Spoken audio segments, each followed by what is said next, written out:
Whether you know it or not, if you're old enough to have visited an arcade in the 90s or early 2000s, you've almost certainly played a Sega Model 2.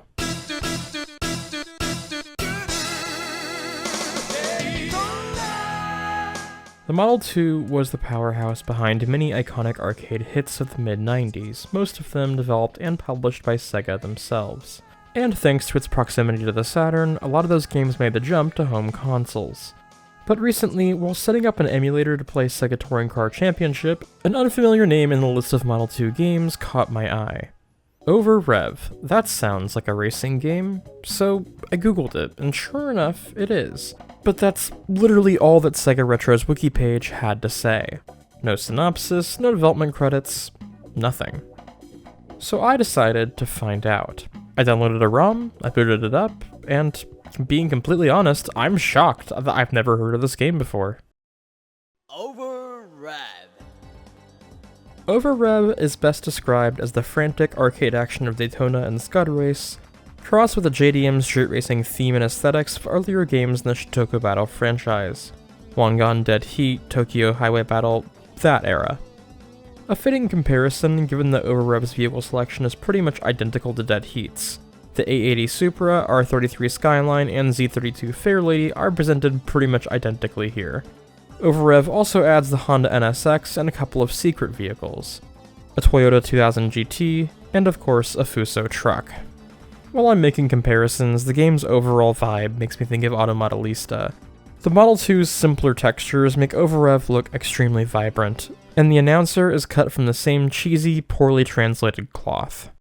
Congratulations! Of course, there's a reason that you haven't really heard of Over Rev. It's not bad, but it's certainly janky, as were most of Jellicoe's releases on the hardware. Played on the default difficulty setting, which is what most arcade operators tend to leave their games set to, there's not much in the way of challenge. What is there is mostly a result of rubber banding, and the fucky collision physics, even more so than you'd reasonably expect from an arcade game of the time. The handling is much simpler than any of the Sega-developed games of the era, and I kind of like that. Compared to Sega's later games on the Model 3 or later hardware, Model 2 games are a bit harder to pick up and play well off the bat. Over Rev, on the other hand, despite its jank, didn't take long for me to get familiar enough with the handling to comfortably clear it on one credit. And honestly, I can see myself coming back to do it again.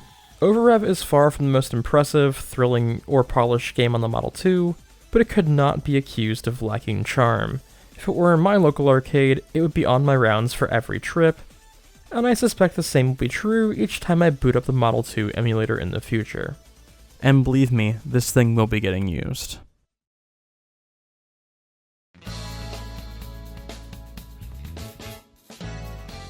Hey folks, it's moving time. This was just a fun little video idea I had and whipped up on a whim after discovering Over Rev the other night, and I figured it'd be cool to hold y'all over while I get settled in the new place.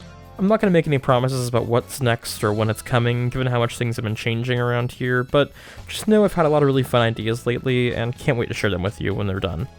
No sponsor today, no full Q&A or anything, I've really got to get back to packing, but if you're interested in catching extra rants and little tidbits from me, just like this video, check out my Patreon page and support the channel and get access to fun little bits and pieces of writing about random stuff I've been playing and tinkering with.